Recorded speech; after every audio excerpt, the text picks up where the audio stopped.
Hi everyone, welcome back to మునా vlogs.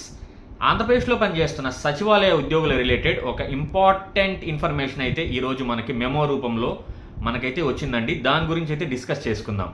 ఈ నెల 16వ తారీఖున చీఫ్ సెక్రటరీ టు గవర్నమెంట్ నుండి నెక్స్ట్ ప్రతి డిపార్ట్మెంట్, అలా పిఆర్ డిపార్ట్మెంట్ కానీ, ఇరిగేషన్ కానీ, ఇంజనీరింగ్ డిపార్ట్మెంట్స్ కానీ, వెల్ఫేర్ డిపార్ట్మెంట్స్ కానీ, వాళ్ళందరి సిఎస్లతో నెక్స్ట్ సెక్రటరీస్తో 16వ తారీఖు ఒక మీటింగ్ జరిగింది.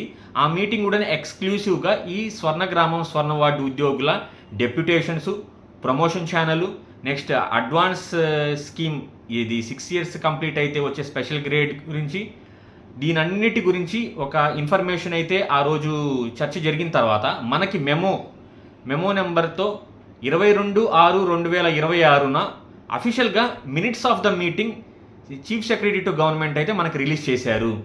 దాంట్లో అసలు ఏం రికమెండేషన్స్ అయితే చీఫ్ సెక్రటరీ టు గవర్నమెంట్ ఇచ్చారో, అసలు ఏం మాట్లాడుకున్నారు ఆ రోజు గురించి మొత్తం మనం అయితే ఈరోజు ఆ మెమో నెంబర్తో దాంట్లో చూద్దాము. మొత్తానికి ఒక 6 రకాల రికమెండేషన్స్ అయితే చీఫ్ సెక్రటరీ గారు గవర్నమెంట్ తరపు నుంచి వీళ్ళన్ని డిపార్ట్మెంట్స్కి అయితే అఫీషియల్గా ఈ కన్వీన్ చేశారండి. ముందుగా ఈ సమావేశానికి హెడ్ అయిన, అంటే ఈ కీలక పాత్ర ఎవరంటే SGSW స్వర్ణగ్రామం స్వర్ణవార్డు డైరెక్టర్ గారు, వాళ్ళ సెక్రటరీ ప్రెసెంట్ స్టేటస్, ప్రస్తుతం ఎంతమంది వర్క్ చేస్తున్నారు, ఎంతమంది డెప్యుటేషన్స్లో ఉన్నారు, ఎంతమందికి ప్రమోషన్స్ ఇచ్చారనే దాని మీద మొదలయ్యి, అలాగే చాలా లైన్ డిపార్ట్మెంట్స్ వాళ్ళ రిక్వెస్ట్ కూడా తెలుపున్నారు. ఇలా వాళ్ళ కన్సర్న్డ్ డిపార్ట్మెంట్ కింద వాళ్ళకి ప్రమోషన్ ఛానల్స్ ఇవ్వాలని దాని మీద నుంచి మొదలైందండి డిస్కషన్. దాని తర్వాత చాలా సుదీర్ఘమైన చర్చ తర్వాత ఒక 6 రకాలైతే రికమెండేషన్స్ అయితే మొత్తానికి ఫైనలైజ్ చేసేశారు. ఆ 6 రకాల రికమెండేషన్స్ ఏంటి, చీఫ్ సెక్రటరీ టు గవర్నమెంట్ గారు ఏం చెప్పారనేది ఇప్పుడు 1 by 1 చెప్తాను. ఇది ఎక్స్క్లూసివ్గా స్వర్ణగ్రామం స్వర్ణవార్డులో పనిచేస్తున్న ఉద్యోగుల కోసమే. ఫస్ట్ రికమెండేషన్ వచ్చేసరికి అసలు ఎస్జీ ఎంతమందిని రిలీవ్ చేశారనేది చాలా క్లియర్గా వాళ్ళు అడిగారండి. నెక్స్ట్ ఏంటంటే, కొంతమంది ఆల్రెడీ రిలీవ్ అయ్యి కన్సర్న్డ్ డెప్యుటేషన్ మీద ఆ డిపార్ట్మెంట్కి వెళ్ళిపోయి ఉన్నారు. కొంతమంది ఏంటంటే కలెక్టర్స్ ఫలానా, ఎందుకంటే ఇవన్నీ డిస్ట్రిక్ట్ కలెక్టర్ ఇవ్వాల్సిందేనండి డెప్యుటేషన్ ఆర్డర్స్, ఎందుకంటే వీళ్ళందరూ డిఎస్సి డిస్ట్రిక్ట్ సెలక్షన్ కమిటీ ద్వారా నియమితులు అయ్యారు కాబట్టి. సో కలెక్టర్ గారు డెప్యుటేషన్ ఆర్డర్స్ కొంతమందికి ఇచ్చారు, కొంతమందికి ఇవ్వలేదు. ఇవ్వకపోవడానికి రీజన్ కూడా ఏంటంటే, మన స్టేట్లో SIR స్పెషల్ ఇంటెన్సివ్ రివిజన్ అయితే జరుగుతుంది. Maximum of the maximum employees ఈ సచివాలయ ఉద్యోగులు వర్క్ చేస్తున్నారు కాబట్టి, ఎవరైతే డిప్యూటేషన్కి వెళ్ళాల్సిన వాళ్ళు ఇంకా వెళ్లకుండా ఉన్నారు కాబట్టి, ఈ SIR ప్రాసెస్ అంతా కంప్లీట్ అయిన తర్వాత ఖచ్చితంగా వాళ్ళందరికీ డెప్యుటేషన్ ఆర్డర్స్ ఇచ్చి ఆ ఫలానా డిపార్ట్మెంట్లో రిపోర్ట్ చేయమని అయితే మనకి ఈ సెక్రటరీ టు గవర్నమెంట్ గారు ఇన్స్ట్రక్షన్ నెంబర్ 1 ఇచ్చారండి. సెకండ్ ఇన్స్ట్రక్షన్స్ వచ్చేసరికి మనకి అసలు ఈ SGSW డిపార్ట్మెంట్ అసలు సర్ప్లస్ ఈ రేషనలైజేషన్ కాన్సెప్ట్ అయితే ఈ గవర్నమెంట్ తీసుకొచ్చింది. దాని ప్రకారమే ఎస్ పొజిషన్ నో పొజిషన్ అని చెప్పారు, నోలో ఉన్న వాళ్ళని డెప్యుటేషన్ అని చెప్పారు. ఈ నోలో ఉన్న వాళ్ళందరినీ డెప్యుటేషన్ అయితే వెయ్యరండి. ఎందుకంటే ఈ రేషనలైజేషన్ చేసిన పద్ధతిలో ప్రతి సచివాలయంకి 6, 7, 8 మంది, అంటే ఆ సైజ్ ఆఫ్ ద పాపులేషన్ని బట్టి డిసైడ్ చేశారు. ఈ 6, 7, 8 ఎంప్లాయీస్ని అసలు ఫాలో అయ్యారా? ఖచ్చితంగా ఈ 6, 7, 8 ఈ ఎంప్లాయీస్ని సర్ప్లస్ ఉన్న వాళ్ళని, అది కూడా నోలో ఉన్న వాళ్ళని డెప్యూట్ చేయాలి. దీంట్లో ఎక్కడ మిస్ మ్యాచ్ రాకూడదు. ఖచ్చితంగా ఈ రూల్ని అయితే ఫాలో అవ్వాలి చెప్పాలని చెప్పి ఈ SGSW డైరెక్టర్ గారికి, అలా డిపార్ట్మెంట్కి చీఫ్ సెక్రటరీ గారు చాలా క్లారిటీగా అయితే ఇచ్చారండి. ఇది రికమెండేషన్ నెంబర్ 2. ఇప్పుడు 3వ రికమెండేషన్ వచ్చేసరికి అసలు SGSW డిపార్ట్మెంట్ ఫలానా లైన్ డిపార్ట్మెంట్స్తో ఎంతమంది ప్రమోషన్స్ ఆల్రెడీ ఇచ్చున్నారు, ఇంకా ఎంతమంది ఇవ్వాలనే దానికి అసలు ఆ రిపోర్ట్ అయితే తీసుకోమన్నారు. ఆ మీటింగ్ కండక్ట్ చేసి ఒక రూట్ మ్యాప్ని అయితే తయారు చేశారా లేదా, ఎందుకంటే సచివాలయ ఉద్యోగులు ఎప్పుడు అడుగుతుంది ఏంటంటే, next what's the next of this, వాళ్ళ ఫ్యూచర్లో నెక్స్ట్ ఏం చేయబోతున్నారు, ఈ సచివాలయ ఉద్యోగంలో నెక్స్ట్ స్టెప్ ఖచ్చితంగా ఉండాలి కదా, దాని తర్వాత రిటైర్ అయ్యేదాకా ఒక రూట్ మ్యాప్ వాళ్ళు కోరుకుంటున్నారు కాబట్టి అది మీరు ఫైనలైజ్ ఎంతమంది చేశారనే దాని గురించి SGSW డిపార్ట్మెంట్ని అడిగారు. ఇది రికమెండేషన్ నెంబర్ 3 అండి. రికమెండేషన్ నెంబర్ 4 వచ్చేసరికి ఈ SGS డిపార్ట్మెంట్ ఖచ్చితంగా ఒక మీటింగ్ అయితే ఈ వెల్ఫేర్ డిపార్ట్మెంట్ సెక్రటరీస్కి, అలాగే ఈ కార్పొరేషన్స్ HODస్కి, ఖచ్చితంగా ఈ వెల్ఫేర్ ఎడ్యుకేషనల్ అసిస్టెంట్స్కి, నెక్స్ట్ వార్డ్ వెల్ఫేర్ ఎడ్యుకేషనల్ సెక్రటరీస్కి ఒక సూటబుల్ ప్రమోషన్ ఛానల్ని అయితే ఫిక్స్ చేయాలి. ఇప్పటికే లేట్ అయిపోయిందని చెప్పి చాలా క్లారిటీగా వాళ్ళు SGSW డైరెక్టర్ గారికి చెప్పారు. ఇది రికమెండేషన్ నెంబర్ 4 అండి.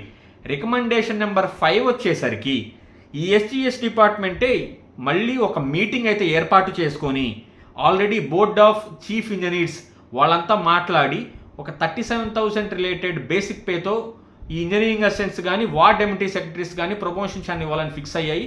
వాళ్ళ ద్వారా ఇంకా అది ఫైనలైజ్ అయ్యిందా లేదా అనే దాని గురించి ఒక మీటింగ్ కండక్ట్ చేసేసుకొని సూటబుల్ ఈ promotional post both engineering assistants and ward deputy సెక్రటరీస్కి ఖచ్చితంగా ఇవ్వాలి, ఫైనలైజ్ చేయాలని చెప్పేశారు. ఇది రికమెండేషన్ నెంబర్ 5 అంది. చివరి రికమెండేషన్ నెంబర్ 6 వచ్చేసరికి చాలా క్లారిటీగా ఫైనాన్స్ డిపార్ట్మెంట్ వాళ్ళకి ఈ నెససరీ ఇన్స్ట్రక్షన్స్ అయితే ఇవ్వాలి అని చెప్పి, దేని గురించి అంటే అడ్వాన్స్ మన ఇది ఉంది కదండి ఆటోమేటిక్ అడ్వాన్స్ స్కీమ్ AAS, అంటే ఏ డిపార్ట్మెంట్లో అయితే వరుసగా 6 ఏళ్ళు కంప్లీట్ చేసుకొని ఎటువంటి ప్రమోషన్ లేకుండా ఉన్న వాళ్ళందరికీ ఇచ్చే ఈ స్పెషల్ గ్రేడ్ పేని ఖచ్చితంగా ఫైనాన్స్ డిపార్ట్మెంట్ చొరవ చూపించుకొని ఇది 6 ఇయర్స్ కంప్లీట్ అయిన ఉద్యోగులకి వర్తింపజేసేలా ఆర్డర్ అయితే తీసుకురావాలని చెప్పి ఈ చీఫ్ సెక్రటరీ టు గవర్నమెంట్ గారు ఇది రికమెండేషన్ నెంబర్ 6 కింద అయితే చెప్పారు. సో ఈ మొత్తం రికమెండేషన్స్లో కొత్తగా అయితే ఏమీ జరగలేదు. అంటే ఈ గవర్నమెంట్ ఎంప్లాయీస్కి సచివాలయ ఉద్యోగులు ఖచ్చితంగా అన్ని ఈ ఇష్యూస్ వాళ్ళు రోజు తెలుసుకుంటున్నదే. కొత్తగా ఏమైనా ఉందంటే ఆల్రెడీ మన honourable minister to SGSW department Shri Dola Bala Veeranjaneya Swamy గారు కూడా ఏంటంటే ఈ automatic advance scheme 6 years pay గురించి అయితే మా దృష్టిలో ఉంది, ఫైనాన్స్ డిపార్ట్మెంట్లో ఉందని వాళ్ళు లాస్ట్ మంతే చెప్పారు. అదే ఇన్ఫర్మేషన్ ఇప్పుడు మనకి ఈ SGS మనకి చీఫ్ సెక్రటరీ టు గవర్నమెంట్ వారు కూడా అదే చెప్పారు. కొత్తగా ఎవరైనా వెయిట్ చేస్తున్నది ఏంటంటే ఈ ప్రమోషన్స్ ఎంత తొందరగా అవుతుందని ఎంప్లాయీస్ ఇది కోరుకుంటున్నారు. రెండోది వచ్చి ఈ డెప్యుటేషన్స్ క్లారిటీ మిస్ అవుతుందని చెప్పి, ఎందుకంటే ఆఫ్టర్ ప్రమోషన్స్ కూడా ఈ డెప్యుటేషన్స్ మళ్ళీ మిస్ మ్యాచ్ అవుతాయి. ప్రమోషన్ మన దీని తర్వాత అంటే డెప్యుటేషన్స్ ఓన్లీ నో బేసిస్ మీదే కాదు, కొంతమంది ఏమని చెప్తున్నారంటే మాకు ఇది ఈ సీనియారిటీ బేసిస్ మీద లేకపోతే ర్యాంక్ బేస్డ్ మీద కూడా అడుగుతున్నారు. సో అలా కానీ అదే మన జీవోలో కానీ ఎక్కడ లేదు కాబట్టి so as usual no place వాళ్ళకే ఈ డెప్యుటేషన్స్ ఇస్తారు. అది కూడా ఫైనల్ అయిపోయింది. నెక్స్ట్ వచ్చేసరికి ఈ నోషనల్ ఇంక్రిమెంట్స్ అండి, మోస్ట్ ఆర్థికంగా అడుగుతున్న 2 నోషనల్ ఇంక్రిమెంట్స్ గురించే చాలా ఎక్స్పెక్ట్ చేశారు ఈ మీటింగ్లో. కానీ అది చెప్పేది ఏంటంటే గవర్నమెంట్ దృష్టిలో ఉందని ఆ రోజు కూడా మినిస్టర్ గారు చెప్పారు. సో ఈ మీటింగ్లో ఎక్కడా దాని ప్రస్తావన రాలేదు. సో యాజ్ యూజువల్గా వెల్ఫేర్స్ కానీ లేకపోతే ఇంజనీరింగ్ అసిస్టెంట్స్కి కానీ వాళ్ళ డిపార్ట్మెంట్ హెడ్స్తో మాట్లాడి యాజ్ సూన్ యాజ్ పాసిబుల్ ఒక స్పెషల్ ఈ ప్రమోషన్ ఛానల్ ఫిక్స్ చేయండి అని చెప్పారు. నెక్స్ట్ డెప్యుటేషన్స్ని తొందరగా ఫాషన్ చేయమని చెప్పారు. నెక్స్ట్ అసలు ఈ ప్రాసెస్ ఆఫ్ ఈ ప్రమోషన్స్ గురించి ఒక రూట్ మ్యాప్ క్లియర్ చేయమని చెప్పారు. AAS గురించి ఒక అప్డేట్. సో అట్లీస్ట్ ఒక పాజిటివ్ ఈ మొత్తాన్ని ఏంటంటే AAS ఇంకా ఫైనల్గా అందరికీ వస్తుంది కాబట్టి ఆల్రెడీ 6 ఇయర్స్ కంప్లీట్ అయిపోయాయి కాబట్టి సచివాలయ ఉద్యోగులకి ఫస్ట్ ఫేజ్లో జాయిన్ అయిన వాళ్ళందరికీ 6 ఇయర్స్ అయితే కంప్లీట్ అయిపోయాయి. సో వాళ్ళందరికీ ఆటోమేటిక్ అడ్వాన్స్ స్కీమ్ అయితే రాబోతుంది. సో తొందరగా నోషనల్ ఇంక్రిమెంట్ గురించి కూడాను ఒక మంచి అప్డేట్ రావాలని కోరుకుందాం.